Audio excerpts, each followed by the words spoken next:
Welcome to TradeTheNBA.com. This is John. This reports for the 10th. Well, we're continuing to just be in this soft malaise here as everything builds up towards the final days of Biden and how things are going to go. We can already begin to see, though, some of the pressure points that are going to be established and, by extension, some of the chaos, of course, with the extraordinarily thin margin in Congress for the Republican side. While it's a unified government, it's pretty tight how quickly things will go for the new administration coming in and their ability to adjust things. I think it's also problematic for the market, and particularly the Fed signaling they're going to be a little bit more restrictive in their viewpoint on things. I think is definitely weighing on a lot of market participants that initially had their euphoria, but as I pointed out quite a while ago, were potentially misguided in that approach and view.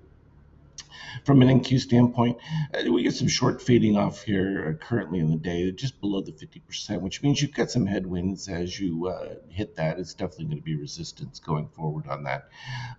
We've got a rise in the DOC for cyan, and even though you still have green above, the lack of reset for short-term buyers here in the steel, as long as it stays above that cyan, it's going to continue to project a weakness.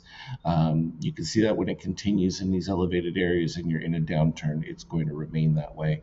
Likewise, coming back over here to August, you see the same situation until you get that crossover effect. It doesn't reset, and it just shows the potential weakness currently existing. You can see that rates continuing to rise despite exactly where the Fed is at, and that's just a function of this. As long as oil continues its escalation, the fact that Biden has just pretty much ended offshore drilling for the future. Of course, I saw Alaska suing over this issue now, but again, those court battles is the whole point was to delay and distract, and that's going to push things further back in time.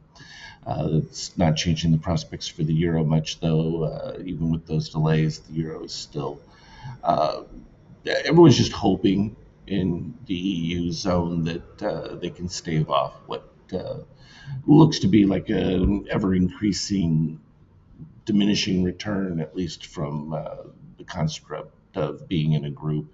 The elements just aren't supporting it, particularly the policies within the group are just driving economic activity to a standstill. And now we can see, as I talked about, I expected gold to start, well, even sooner than this, the explosion, but it just took some time for it to build. It's getting hard for them to make any containment. You're going to definitely also see that in crypto, because again, it's just a reflection of the true reality of devaluation of currency relative to what inflation actually does to it.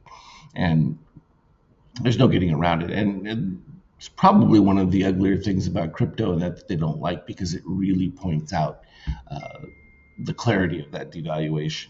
And in so doing, you get a real perspective of what diminishing buying power looks like as these explode, because they're not necessarily exploding off of their value worth as much as the limited supply means that from a store a value standpoint, they do far better than where you have just this unlimited printing press that just creates new money electronically day by day in massive amounts, far beyond what is collected from, almost said theft, but revenue standpoint for taxes. For a 50K standpoint as well, it's just nothing too exciting about any of that readings right there. It's not hugely short developed, but the potential is there. You can see here we go into post market at this particular stage. Relatively flat. It's not too exciting, but we're right at the baseline, so nothing catastrophic by any stretch, just sort of like plugging away. As always, though, anything relevant, I'll put on the Skype chat for you. Have a good one. Trade well.